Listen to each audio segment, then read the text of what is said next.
C'est la semaine littéraire qui débute avec le Goncourt, le Renaudot, il y aura aussi le Femina et puis l'Interallié, le Médicis, celui de l'Académie française aussi. C'est la saison des prix. Bonjour Yann Kefelec. Bonjour.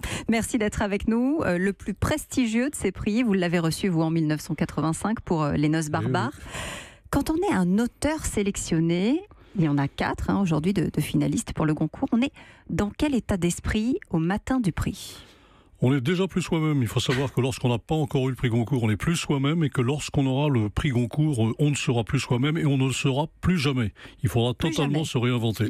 Ça change quoi quand on est choisi? On passe de l'ombre à la lumière? Vous étiez un nombril solitaire, vous devenez un nombril exposé, vous devenez un nombril médiatique. C'est ça le prix Goncourt, c'est la célébrité. Le Bernard l'Ermite se fait homard, et quelquefois il devient un homard à l'armoricaine s'il fait un grand Goncourt. C'est le cas de Pierre Lemaître. Salut Pierre, tu es un homard pour tes lecteurs. Oui, au revoir là-haut. Comment on gère justement cette notoriété? On s'y prépare, on peut s'y préparer? Non, on peut absolument pas on ne passe pas de la solitude à la lumière en s'y préparant, ça n'a aucun sens. Derrière toute carrière d'écrivain, il y a un miracle de solitude, et lorsque l'on s'extrait de cette solitude par le truchement d'un prix Goncourt, on est dans l'éblouissement, on est dans l'aveuglement.